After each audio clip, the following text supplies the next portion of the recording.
welcome to the show, everybody. It is the one, the only, it is back to school. That's right. It's Friday. It's back to school. Taking a look at our favorite college plays of the weekend. I'm your host, as always, Scott Steen, lead handicapper at winnersandwhiners.com. And I'm your co-host, Scott Rochelle, senior handicapper over winnersandwhiners.com. And you know, we do this every single Friday. We get together, we lay out the case, we tally up the results, and we see who's the king of college. And right now, Scott, we're kind of back in the saddle, buddy. We had a rough couple of weeks, but we are back, baby. We are absolutely back. I went 2-1 last weekend, had the under in the Colorado State game. That's like printing money. I had the under in the Nevada game, also like printing money. God, that team is awful. Bit of a sweat there at the end, but still got there. Yep, little sweat at the end. And then UCF let me down, Scott. And I swear for the last time this season, they have crapped the bed once too many. And 2-1, pretty good week. But you know what's better than 2-1, Scott? 3-0. That's right. Absolutely. You had Notre Dame first half.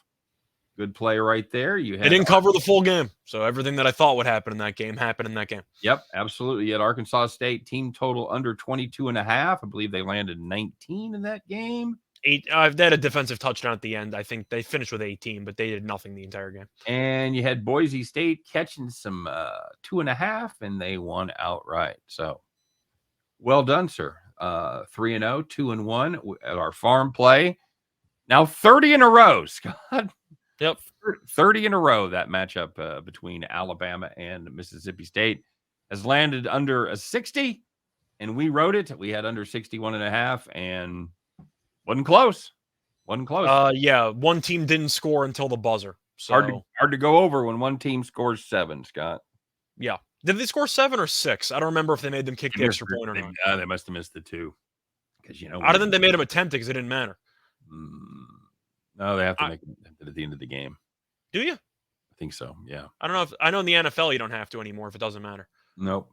But you know, either way, it was a week that I personally needed. It was a rough couple weeks there, but it felt good to get back on track. Yeah. I believe I'm over 500 again, the nice Mendoza line. So hopefully we build upon that. You are 13-11 on the season. I am 14-10. Our farm is 4-3 in our consensus. The one consensus we had is still 1-0. I did the math earlier, Scott. We are running 56.6% on all of our picks. Nice. That's it. I heard the magic number is 53. That's 52.38, Scott. That's all for minus 110 lines, so maybe a little bit higher, but we'll say 54 is the benchmark for whatever we're doing here. Guys, we've said this before. We've been doing this show about 4 years now in one form or another. You get those people out there telling, I'm going to hit 65%. I hit 70%. They're full of shit. If you can hit 56%, between 56 and 58%, you are doing it right and you are making money. And that's pretty much what you should aim for right there. That is a very successful handicapper if you're in the 56% range. Just saying. So, with that being said, let's put out 6 losers and see what happens, Scott. As long as the farm wins, the most important play of them all. The most important play of the week, always. Yep. All right. So, hey, I got to. I don't have the music queued up, so I'll do that while you're waxing poetic about your picks, Scott. I'm going to start. We have. I got to start because I got something I got to say to you. Yeah, that's right. There's something you want to mention to me. Yeah, your dog's been barking at you. I think he wants to go outside because it's time for Loser's Walk. Okay, very good. That's an inside joke because before we went on air, his dog was kind of barking, wanting to go outside. He's very antsy. He's excited. He can't contain himself. He's ready to wrap the show up. He says, just get to the picks. Let's go, boys. All right, Scott, we're going to start in the Big 12. Little Big 12 action. How about Baylor, Texas Tech? Over 62.5. This Texas Tech team, I don't know if you realize how fast they go. They're number one. They are number one. But, Scott, they're number one by a lot. They average 97.2 plays per game. That's just unbelievable. In fact, it's 13.5 plays better than second place, Oklahoma State. And if you think that sounds like a wide gap, it is. It's the same difference between Oklahoma State and the number 81 team in pace, Auburn. That's right. The distance between 1 and 2 is the same as the distance between 2 and 81. Baylor, They'll move it. They'll pick up the pace. They are 34th in the country. Both of these teams play Big 12 defense, and I think you know what that means. I think we're getting a pretty good number here, Scott, 62 and a half. Both of these teams have shown an ability to come back when they get behind. They throw the ball and they throw the ball more. I think we're going to have a old-fashioned Big 12 shootout right here. Give me Baylor, Texas Tech over 62 and a half. Yeah, I like that play too based on pace. If you want to talk about last week, Baylor's game was a bit more low scoring against Kansas. Ignore it. There were 40-mile-per-hour wind gusts facing half of the field. So basically, one half of the field couldn't throw the ball. So that definitely played a factor in the game. I like it.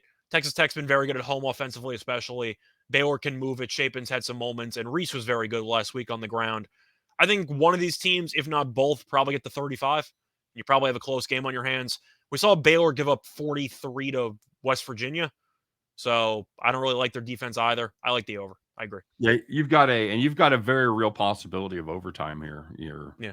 A 28-28 overtime or something that if this game should be very close. It's going to come down. I'll tell you what it's going to come down to, Scott. It's going to come down to red zone turnovers and being able to finish drives. If they get down there and start kicking field goals instead of scoring touchdowns, obviously that's going to be a problem because it's 63 and a half or 62 and a half. You don't get a ton of wiggle room, but they've both been very good at finishing drives. I like. You said red zone turnovers. I think the key is going to be fourth down conversion rate because we know both these coaches are two of the most aggressive coaches on fourth down in the entire country. Yep. So if you see a couple of turnover on downs, that might kill you. But since they both also go for it, it means they're not going to settle for better or worse. So you might be able to get some free touchdown drives on there when most coaches would have kicked a field goal. I just want to mention, by the way, last night, the Thursday night game, you and I have railed about this for the whole time we've been on the air. Made no damn sense that Julio caught a touchdown pass. Team's down 11. They're at the 7-yard line. It's 4th and goal. Kick the field goal. You got to have both. So what do they do, Scott? They go for they score a touchdown. The game goes over. And it got me over the total. So for once, one of those stupid ass decisions works in my favor. And I was preparing to be pissed because a field goal would have pushed us. And at that point, I thought that was as good as we were going to get. And no. I consider that a push win, if we're being honest. That game was flying under the entire way through until the fourth quarter. Oh, absolutely. Yeah. That would have been a push win for sure. All right. So what do you got cooked up, my friend? So you mentioned a total. I'm going to go to another one, but from the opposite spectrum. I'm going to take an under between Missouri and South Carolina. Total's 46. It's mostly available at 45.5, but I did see a 46, so I'm going to take it. Total opened up at 47.5, and a couple reasons why under money's come in. First of all, Missouri has really not been good offensively lately because the Tigers have scored less than 23 points in each of their last 4 games against FBS competition, and they're especially bad on the highway. Missouri scored less than 18 points in each of its first 3 road games. Missouri also just scored 17 points against Vandy last week. Not a great offensive showing there. Vandy not exactly good defensively. Now, South Carolina offensively did put up 30 last week against Texas A&M. However, if you actually look at the box score and you look at the play-by-play, it's a fugazi. It's a mirage because South Carolina scored 17 points in the first 6 minutes of the first quarter while only having 19 total yards of offense. They had a kickoff return touchdown, an immediate interception, a 4-play 0-yard field goal drive, then a fumble, then a 19-yard touchdown drive. They scored 17 points with 19 yards. Nice. I think that kind of sums up my thoughts on this offense. It's not very good. Rattler's still the quarterback. I believe he has an impressive 5 touchdowns to 8 interceptions. Very impressive stuff. You got Cook as the quarterback for Missouri. He's not good either. Both teams want to run the ball. I think both teams defensively are good, but it's mostly just based on the fact that people are going to look at South Carolina's performances offensively lately. I think the A&M numbers are inflated because of the kickoff return, stuff like that. They scored 50 against South Carolina State. Like, congratulations. You played Charlotte. They stink. They fired their coach. You scored a bunch of points there. I think Missouri defensively is good. We saw them have a lot of low-scoring games against Vandy, against Auburn, even against Georgia. They held Georgia in check to 26 points. I think both defenses are solid, and I think this game might be a rock fight. Give me the under 46. I'll dare either quarterback to beat me And based on what I've seen so far, I like my chances. Yeah, you can't base everything on trends, but it's nice when they go in your favor. And the opening game for Mizzou went over. Every game since has gone under the And a total. lot of them aren't close. No, no, that's absolutely true. So Well, it's I you root think for Missouri. Do you have any faith in this offense? Because I don't know why you would. Both teams want to run. no, I mean, Mizzou really that opening game against Louisiana Tech when they had everybody running the football successfully, like, oh, this is going to be a rushing offense, and now they've reverted, but they still can't throw the football. So no, I don't have confidence in either one of these quarterbacks. The Mizzou defense is really good. They actually lead the nation in pressure rate, so they can get behind the line of scrimmage and blow up, and turn that second into 8 into third and 12 on a running. Turnovers might kill me in this game, but to be honest, it's worth the risk since I'm really trying to imagine how we're going to get 7 touchdowns in this game, 6 and a Yeah, couple field goals. You're going to need a couple of big plays, a defensive touchdown maybe, but once again, I expect this game to finish somewhere in Missouri's wheelhouse, probably somewhere around like 23-13, 23-16. I just see one. I don't think both teams get to 20. yeah, I'm with you on that. And it's just hard to see. The only wild card is where Rattler throws his interceptions. Correct. And He even Cook. So that's the problem. But Yep, absolutely. All right, so let's take a look here. Scott, as longtime listeners, longtime viewers know, when you come on the air, I always have a song playing. Today, it was Rocky Top, and it's because of this play. I'm going to take the Tennessee of Volunteers. Laying 12, might be able to find a little better number on that. I have seen some 11 and a halfs around. I didn't see it when I was doing this pick, so it's 12 is the official number. But this is a Tennessee team. They showed you their mettle against Alabama. This is an offense that just has no stop in them. Kentucky's a nice story. Wildcats playing good ball. Levis is a good quarterback, but they haven't faced anybody close to the firepower of this Tennessee offense. I think that Hendon Hooker just keeps coming at them, and what are they averaging? 51 points per game, I I, think. I believe that's right. It's north of 50. I think it's 51. I've got it right here, buddy. It is 47. Well, and this is against D1, so it's 47-7 Okay. against Including the FCS stuff, they're averaging like 51. yeah, I believe But that. So again, Kentucky, nice team, good bowl team. They're not on the same caliber as this Tennessee team. Tennessee will be at home for this one, and Rocky Top is going to be cruising, Scott. I think they maybe play them tight for a half, 2.5 quarters, something like that. Tennessee will eventually wear them down and pull away. Give me the Vols -12. I'm not sure if Kentucky can guard Hyatt or anybody else with the speed. Hyatt has 12 touchdown catches in the first 7 games of the season, which is so Unbelievable. wild. Yeah. But the only concern is a look-ahead spot potentially for Tennessee. They do have Georgia on deck, which could be a bit of an issue. But at the end of the day, they're just more talented. And Tennessee went from potentially competing for a conference title game appearance to actually competing for a national championship. Right. Like they can't afford any slip-ups. And they No. played an FCS team last week. I'm sure they were game planning for Kentucky in advance. I think they'll end up probably scoring 42 in this game. I don't think Kentucky gets to 30. Yeah, and Kentucky and Tennessee, a pretty good rivalry. Yeah, So I don't think there's going to be a letdown spot there. And it's at home. That helps as well. definitely. All right. What do you got? So I'm going to go to the Sun Belt Fun Belt. I'm going to take an underdog. It worked out last week. Not with the Sun Belt, but with an underdog. I took Boise. Now I'm going to take another 2.5, and I'm going to go with Coastal plus 2.5 here against Marshall.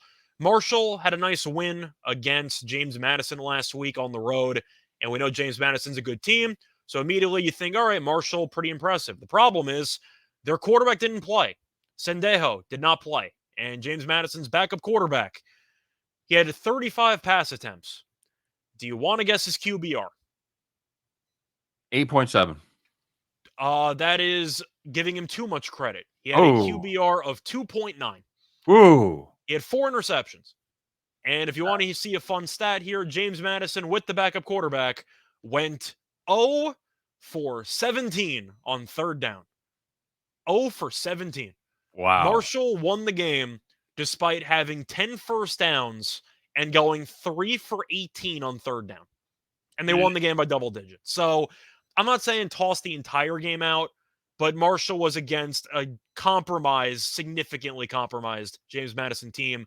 I think that win's overrated. Now, Marshall was also using a backup quarterback, and Columbi, who was the Texas Tech transfer, is still battling concussion symptoms. And his father actually reached out on Twitter, basically saying, don't curse out my kid because he's injured and his head's bothering him. I don't think that's a good omen for his status to play this week. Right. So he's battling a head injury. The backup's not very good either. But Coastal, first of all, off a bye. Definitely a boost. They needed it. They got buried by Old Dominion. I think it's a perfect spot for a bye where they could get back on track. I do think if you want to look at the quarterback differential, I mentioned how James Madison used a backup quarterback with a QBR of 2.9. I guarantee you Grayson McCall is not going to have a QBR of 2.9 in this game. Over. McCall has been one of our favorite quarterbacks for the last couple of years. So far this season, 1,940 passing yards, 18 passing touchdowns, 1 interception, and 3 rushing touchdowns. Also, Jamie Chadwell, can we say is the best coach in the conference? I think that's going to be hard to argue with at this point. The last 3 seasons, he is 17-3 straight up in conference games. It's like the Chiefs in the AFC West. They're getting 2.5. They dominate. Coastal is also 19-9 ATS in the last 28 road games. And Marshall, 6-20 ATS in its last 26 home games. But I think it's a great spot for Coastal. Kind of the exact same spot as Boise. They're off a bye. And if you're going to give me a team in conference play off a bye following an embarrassing loss, I think they'll be motivated. They'll be ready to go. And Marshall, they beat Notre Dame earlier in the year. They were awful in conference play. Then they got gifted a free win because James Madison was missing its quarterback. And Marshall, once again, might be using a backup. This game might be close, but I'll take the points with Coastal. If this game comes down to the wire, I trust McCall to make the plays needed to win, or maybe to lose in double overtime. I don't really care, but I'll pick them to cover 2.5. Yeah, I watched this. I watched this thing, like the top 12, top 15 quarterback prospects. Grayson McCall didn't even make the list. I don't really know. I'm not sure if his skill is going to translate to the NFL, but in the Sun Belt, he's easily the best quarterback, and it's not even close. Well, Malik Willis is a borderline starting quarterback in the NFL. McCall will get drafted. I'm not sure what his role would be. He can still run the football. He's got the size. He's 6'3". I don't get it, Scott. I don't know what I'm missing. Apparently I know nothing about quarterbacks. So. I would give him probably a 3rd round, 4th round grade, which is really good for the Sun Belt. Yeah. No, that's solid. Okay. I'm gonna finish it up heading to the Mountain West, one of the more disappointing conferences of the year, and I'm gonna fade one of the more disappointing teams of the entire conference, and that's Nevada. I'm gonna take San Jose State minus 24.5. Hi, I'm Nevada. You might remember me from losing to such teams as Colorado State, Hawaii, and San Diego State, getting outscored 71-37 in those 3 games. This Nevada offense, I mentioned it before, they are dreadful. Conference play there in the Mountain West, averaging just 14.25 points per game. And as I said, that includes games against Hawaii and Colorado State, 2 truly, truly terrible football teams. San Jose State having a nice season. They play very good defense, give up just 13 points per game. Nevada, your ceiling should be double digits in this contest. San Jose State's played 1 conference home game so far. That was against UNLV. They beat them 40-7. Nevada, 127th in power ranking. UNLV, 100. I think this is a great number with this San Jose State team. Another long night for the Kings of the Silver State. Give me San Jose State. The Spartans, minus 24.5. It also feels a bit grimy, but I kind of got to bring it up. Emotion should be relatively high for this game for San Jose State, and I do think they'll be very motivated. If you don't know, one of their freshman running backs, right? Yes, it was a running back? Or I believe so, yes. Okay, so one of their players on the team passed away roughly a week ago. He was on a motorized scooter. He got hit by a bus, and he ended up passing away. They canceled the game last week as a result, rightfully so. But it's the first game without their teammate, and I'm sure they're going to have a patch and probably a ceremony before the game. Once again, it feels kind of, sick to actually bring it up as a handicap for a game, but I do think if you want to talk about motivation, I think it's definitely going to be in everyone's interest to treat the game with the utmost seriousness that it probably deserves. Well, let's be honest. If it affects the line, we're going to talk about it. I got to bring it up at least. And it does affect the line. I guarantee it's baked into there. You know, when the Red Sox played the doubleheader against the Royals after the Boston bombing, I guarantee you that was factored in there. So there's all sorts of things. Even Utah, when they beat USC, they had the helmets with the 2 fallen players. They had the fourth quarter ceremony. Yep. It's a factor, and I'm going to bring it up because they didn't play last week. So I do think that you could talk about the fact that San Jose State was going to kill this team anyway. Right. The point is, would they be motivated? And now they have the motivation for different reasons, unfortunately on a somber note, but I think they'll win the game by 30. At the very least, they've had an extra week off. They've had an extra week to recoup and injuries heal. So even taking the emotional factor out of it, just from the physical standpoint, they've had an unexpected bye week. So, I think you treat it with the respect it deserves. You mention it, and there you go. You move on. Yeah. What do you got for last pick, buddy? So for the last one, going to go back to a team we have not talked about in a while. Oh, Marist? Yeah, they're great. Marist, they're taking on Presbyterian. I'm going to take Marist minus 9.5 at minus 110. I understand Marist is not a very good FCS team, but Presbyterian, you could argue, has been better than last year. I'm not sure by how much, because they're still really bad. So Presbyterians played against 7 FCS opponents this season. They lost by 4 to Morehead State. For reference, they lost by 8 to Morehead State last year. And that was when they were actively punting games by 55 points. So that doesn't really mean anything to me. But against the other 6 FCS opponents, they've lost each game by at least 20 points. So they're really just getting buried on a regular basis. Now, Marist does have 2 wins against FCS opponents. They beat Drake by 5 on the road last week, and they beat Stetson by, maybe it wasn't last week with Drake, but the point is they won a couple of games ago on the road, and they beat Stetson by 14. I believe they scored 49 points in that game. So offensively, they can move the ball at times. Marist is allowing 32.75 points per game, which ranks 85th. Not great, but Presbyterian said, hold my beer, because they're allowing 42.25 points per game, which ranks 120th. And Marist also won last year's meeting by 25 points. They led by 36 after 3 quarters and then stopped caring. But 9.5, I understand Marist isn't very good, and Presbyterian offensively and Marist offensively are kind of close because they're both inept. But I do think Marist basically winning by 2 possessions against the worst FCS team in the country is a bargain. It's very rare you see a team getting less than double digits, let alone less than 3 possessions against Presbyterian. Marist is also at home. I'll take the Red Foxes. The Red Foxes. All right. Very good. And that's kind of a commentary on how much Scott liked this card this week, I believe. Going back to all reliable, but I think you'd agree on principle. A team's laying less than 10, and they've actually won games in FCS before this season. Yep. That's got to be worth something, isn't it? Yeah, I got to agree with that. All right, very good.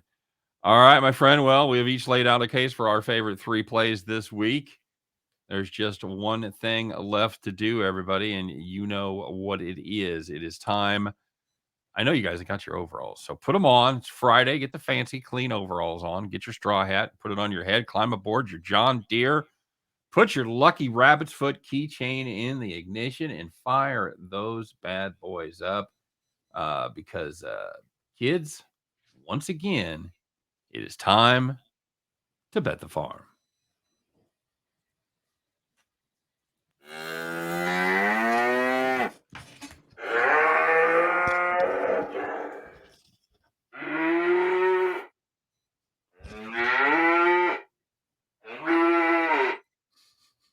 All right, we had extra cows today, Scott. We had to bring them in. Ma'am. Afternoon, howdy, everybody. Good to see you. All right, buddy. Well, we did have a farm play yesterday after losing 3 straight farms. We won the first 3, so we were at 500, I think. Or That's were right. we 1 up? That's right. We have been streaky farmers. Won the first 3, lost the next 3, and finally we had a little bit of a breakthrough last week. Scott, how'd we do? We had the under in the Alabama-Mississippi State game, and it went under by, I don't even know, 20-something points. It was never in doubt. Hey, let's hear those banjos.